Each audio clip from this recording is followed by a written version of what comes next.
You ever see a hoodie with a skull and crossbones, and somehow it looks more expensive than your car? Yeah. That's Mastermind Japan. No big logos, no influencers, no runway drama, just pure, uncut mystery and hoodies that cost more than rent. But here's the catch. Most people have no idea where this brand came from. Even fewer know the face behind it. And that's exactly how Mastermind wants it. Welcome to the Fashion Code, where we break down the hidden legends of the fashion world. Today's story? A blacked-out rabbit hole of secrets, skulls, and silent rebellion. This is the world of Mastermind Japan, the luxury brand that turned death into a design language and made streetwear feel like a secret society.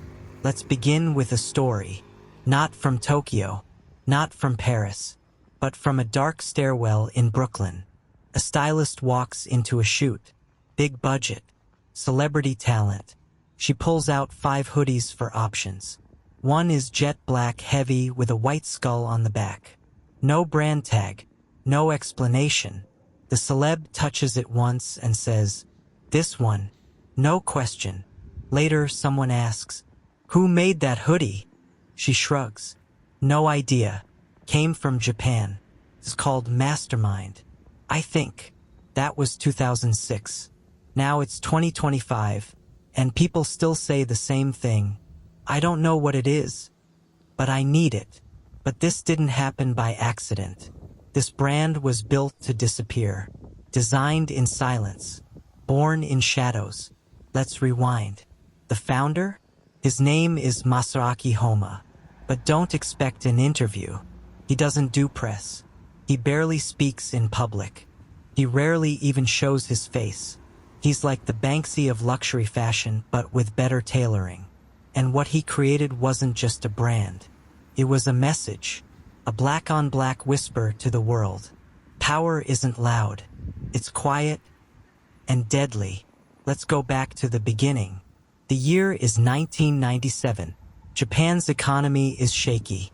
Most fashion brands are playing it safe, bland, technical, corporate. But not Masaaki Homa. He had just left Yohji Yamamoto's team after 8 years, and he wanted to build something different, something personal, not just clothes, a statement. He named it Mastermind. Why? Because he believed that true creation, the kind that lasts, comes from behind the scenes, from the mind, not the mouth. And the skull?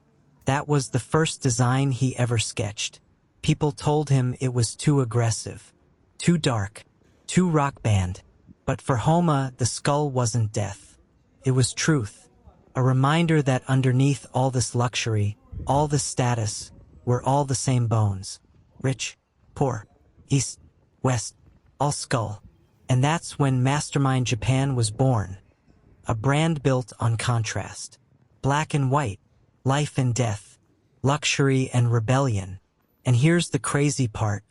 Homa never wanted it to be mainstream. He released collections in small batches, didn't chase retailers, didn't beg for press. Instead, he held private showings in dark rooms with dramatic music and candlelight. Yes, candlelight. Fashion editors called it ritualistic. Buyers called it genius. Hype beasts, they weren't even invited. Homa's strategy was silence, mystery, control. He once said, "The more you chase fame, the more it runs." So Mastermind stood still, and people came running. One boutique in Tokyo had to remove the skull logo from the display window because fans were literally stealing the glass. Another shop in Paris reportedly got broken into, and the only thing taken? Pair of black cargo pants with skull embroidery. Retail value, $1,300. Street value? Apparently priceless. Because Mastermind isn't just fashion. It's myth. By the early 2010s, Mastermind wasn't just hot. It was radioactive. Celebs were wearing it without tagging it. Stylists were hoarding it like contraband. Collectors were trading pieces like rare Pokemon cards, except black, expensive, and dangerous looking. But then, it vanished. In 2013, Homa shocked the fashion world. He announced that Mastermind Japan would shut down. Not rebrand, not pivot, just end. And he did it in full style. The final runway show was in Tokyo. Dark lights, live orchestra, models in all black walking like funeral priests. The final look? A black suit with silver skulls worn like armor. And then, silence. Homa said, "I've said what I needed to say." Mic drop. People panicked. Resale prices doubled overnight. Fashion blogs cried. Collectors froze their archives in vacuum-sealed bags like museum artifacts. But here's the twist. The brand never really died. Homa brought it back in fragments. Mastermind World. Mastermind, limited drops. Cryptic collabs. Laser-targeted capsules with brands like Bape, Rolex, Adidas, The North Face, and always in black. Always with the skull. It was like watching a ghost reappear, but sharper. Each release was treated like a relic. Some pieces only sold in one city, one day, one store. Others were locked behind password-protected sites. It wasn't just streetwear. It was treasure hunting. And if you were lucky enough to own a piece, you didn't just wear it. You guarded it. You watched strangers eye it on the train, like they knew what it was. You felt the weight of it. Heavy cotton, thick zippers, embroidered skulls that felt like they could bite back. Owning Mastermind wasn't about style. It was about power. Let's talk about obsession. Because owning Mastermind isn't like owning other streetwear. It's not for flex. It's not for likes. It's a feeling. One collector in Osaka has over 300 pieces. He doesn't wear them. He stores them in a temperature-controlled room, like fine wine or ancient swords. He calls them relics. Another fan tattooed the skull logo on his hand, not for fashion, but because he said it reminded him of his brother who passed away. They used to save up for Mastermind hoodies together. That's the thing about this brand. For all its darkness, the skull, the blackness, the secrecy, it somehow feels personal. Like it knows something about you. Something quiet. Something you don't tell people. It's not loud. It's intimate. Even the fakes have a following. In Thailand, there's a whole subculture of Mastermind bootlegs. They sell for $20, but the fans wear them like armor. Because it's not about price. It's about vibe. But let's be clear. Homa never wanted clones. He once said, "The skull should never lie." That's why real pieces are crafted like luxury watches. Made in Japan. Embroidered by hand. Inspected under magnifying glass. It's clothing, but it feels sacred. And that skull? It's not just a logo. It's a philosophy. It reminds you, time is ticking. You're mortal. So whatever you wear, say it like you mean it. Because Mastermind doesn't do seasons. It does statements. And every piece says the same thing. I'm not here forever. But while I am, watch me. The Blacklist. Mastermind's secret betrayal. In 2015, something strange started happening in the fashion resale world. Mastermind Japan items, rare ones, limited drops, even pieces from the final collection, were suddenly flooding high-end resale markets in Tokyo, Seoul, and New York. Some were real, but most questionable. We're talking pieces with perfect embroidery, but slightly off zippers. Tags that matched official templates, but with barcodes that didn't scan. Even the stitching was nearly identical, right down to the hidden skulls inside the seam. At first, collectors chalked it up to advanced bootlegging. But insiders whispered something darker. See, Mastermind's production was always controlled. Most pieces were made by a small circle of Japanese factories, some no larger than a garage.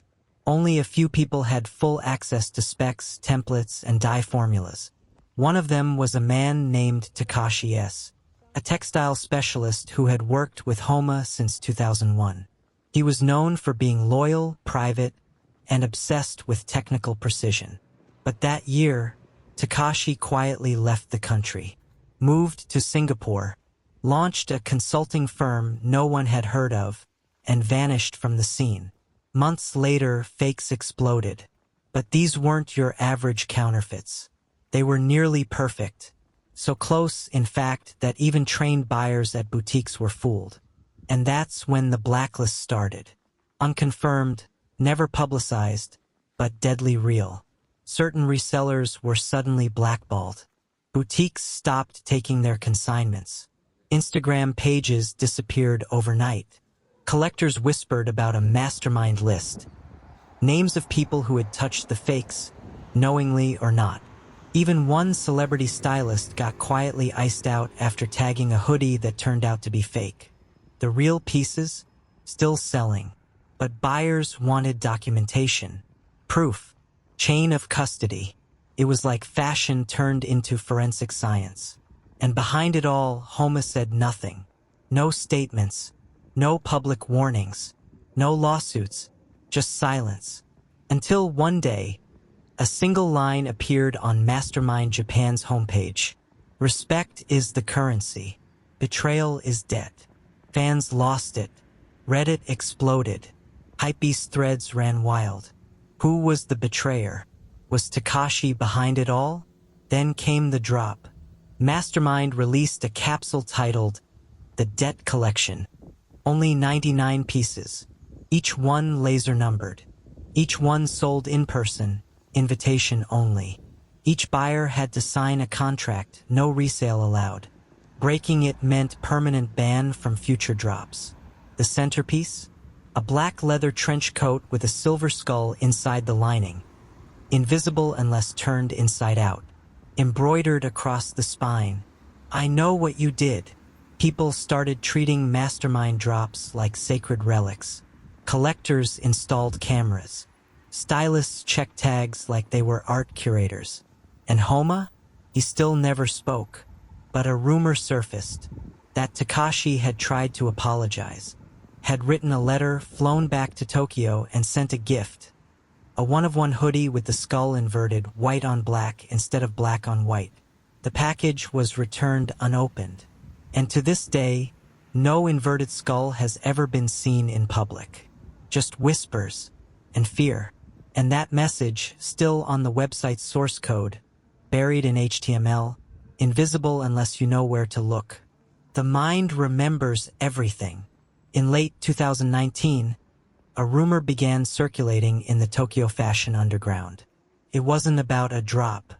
It wasn't about a collab. It was about a vault. A private warehouse rumored to hold every piece from Mastermind Japan's early years, prototypes, unreleased items, and the complete final collection lineup in pristine condition. No one knew where it was, but a few whispered names pointed to an anonymous facility just outside Yokohama, listed under a shell company tied to one of Homa's earliest business partners. Then, in February 2020, it was robbed. No alarms, no forced entry, no security footage, just gone. An estimated 300-plus pieces disappeared, including multiple 1-of-1s that had never been shown to the public. The only clue? A single glove left behind, black, with silver stitching, embroidered inside with a date. September 9th, 99. That date is sacred in Mastermind lore. The brand's first show, first launch, first skull on a runway. Some said it was a signature. Others said it was a message. At first, Homa stayed silent. But then, weeks later, Mastermind Japan released a one-page zine.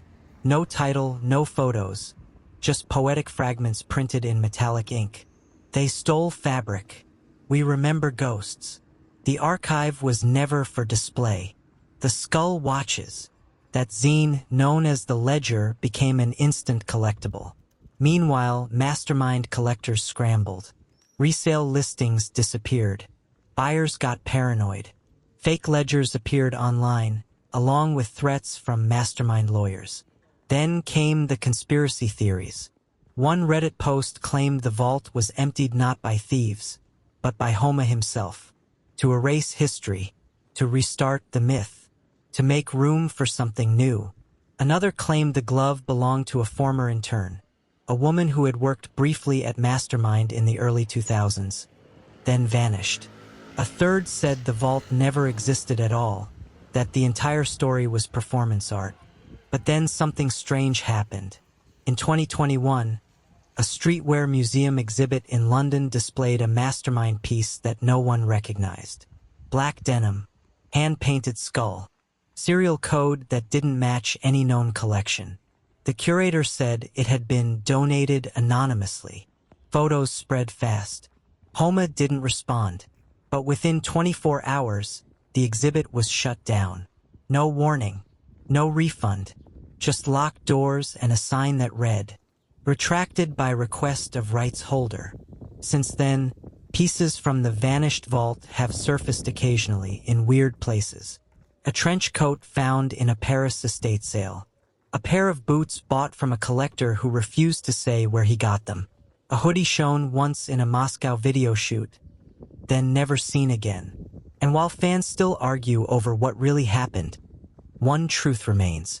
The skull may fade, the fabric may tear, but the code? It always comes back. In 2018, an unlisted event took place in an underground gallery in Berlin.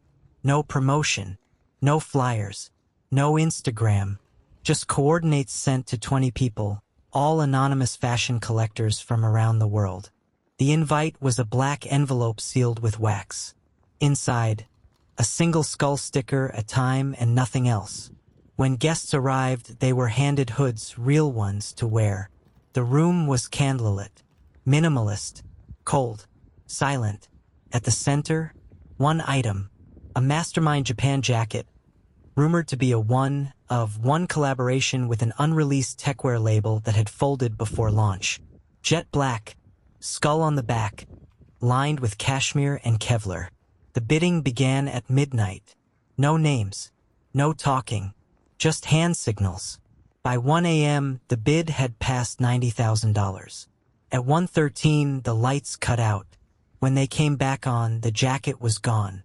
The host said nothing. The guests left. No winner was announced. No money was exchanged. Later, one attendee posted on a private forum, "It was never for sale. It was a ritual."